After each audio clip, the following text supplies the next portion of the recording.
Hello everyone, my name is Michael Brunson. I am currently a junior at Mid-America Christian University, wrapping up my third year in my pursuit of a Christian Ministries and Ethics degree. And today I want to talk to you guys about plagiarism from the pulpit. This is probably something that not a lot of people think about. They definitely think about it from an academic point of view, but do you guys really think that plagiarism from the pulpit is an issue today? If we look at the Merriam-Webster definition of plagiarize, it means to use the words or ideas of another person as if they were your own words or ideas. As students, we are familiar with the idea of plagiarism from an academic point of view, especially as we write in APA or MLA format, where we cite the sources that we use to support our points in our paper. So how is plagiarism from the pulpit any different from academic plagiarism? John Rotman, a professor of preaching at Calvin Theological Seminary in Grand Rapids, Michigan, wrote in 2013 an article for thebanner.org where he tells a story of a preacher who was traveling and ended up worshiping at a church other than his own congregation. And as he settled and began to listen, some things started to sound familiar, as Rotman tells it. The scripture used was one that this particular preacher had used recently, so it was kind of fresh on his mind. And then it was when he became more nervous. He became more nervous when this particular speaker started into the sermon, and it just sounded so familiar. It ended up being word for word his sermon. So he was hearing his sermon preached to him. The problem with this was there was no credit or citation given to the author, the original author of that sermon, which was himself. So his sermon had indeed been stolen. This is just one form of plagiarism. In this case, the entire sermon was stolen.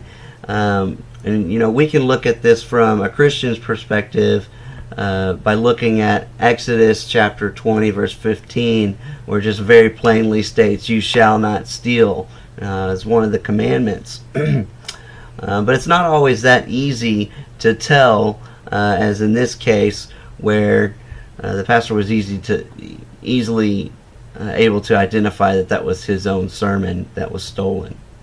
In academics, a paper can be easy to tell when it's plagiarized.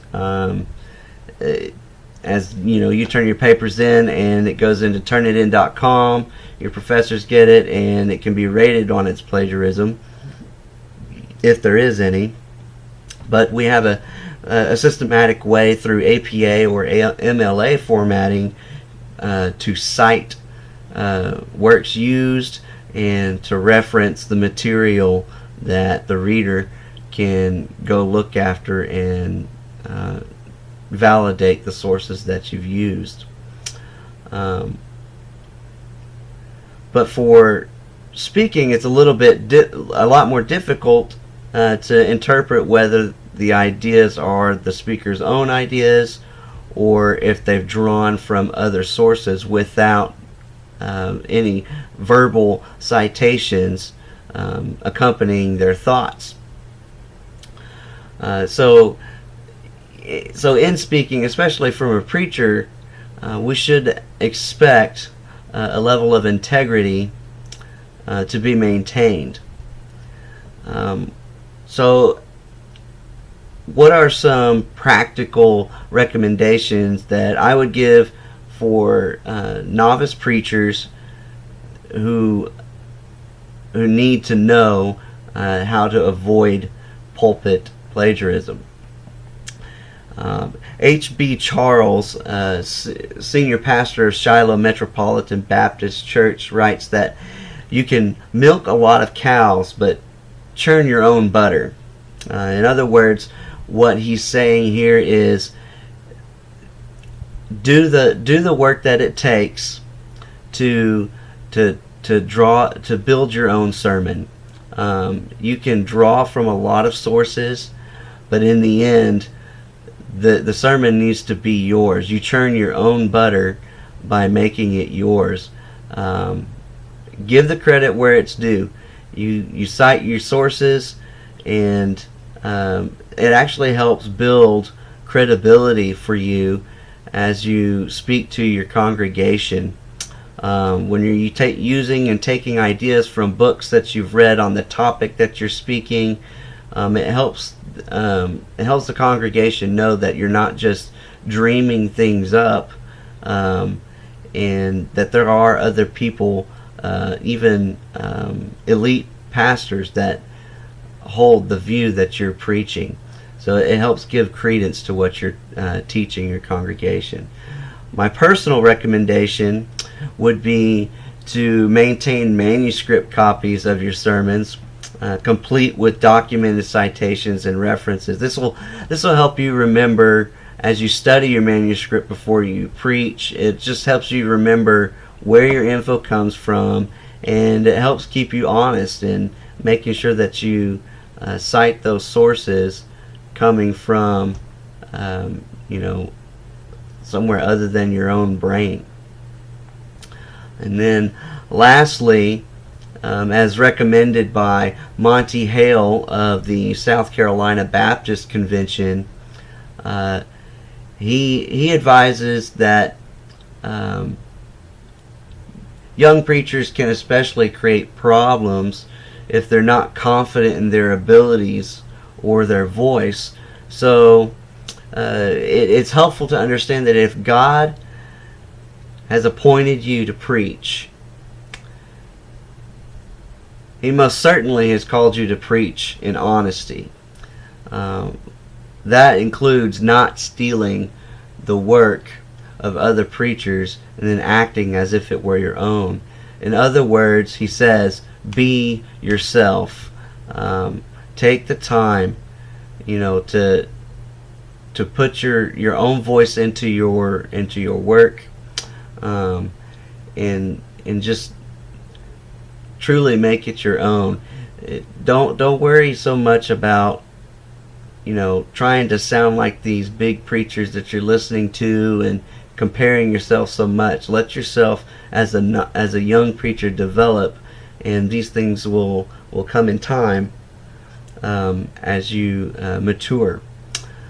So in closing, we have we got to understand that we have a moral obligation to display integrity in our preaching, just like we do in our academic writing.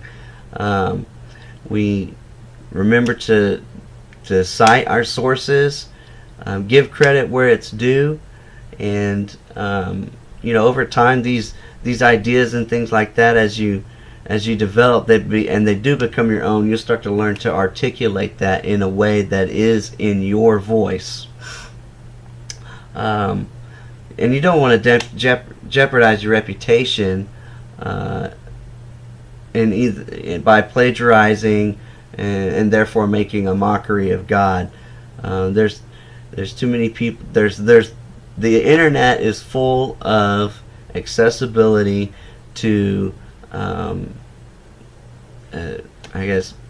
free sermons. You can just look them up and start to preach them, but take the time to do the work. So those are basically the three things that I would recommend for young preachers. That is to do the hard work of preparation, study, make it your own, and listen as you study, and maintain written manuscripts of your work so that it's just recorded, and anything that you can keep to cover yourself and go back to.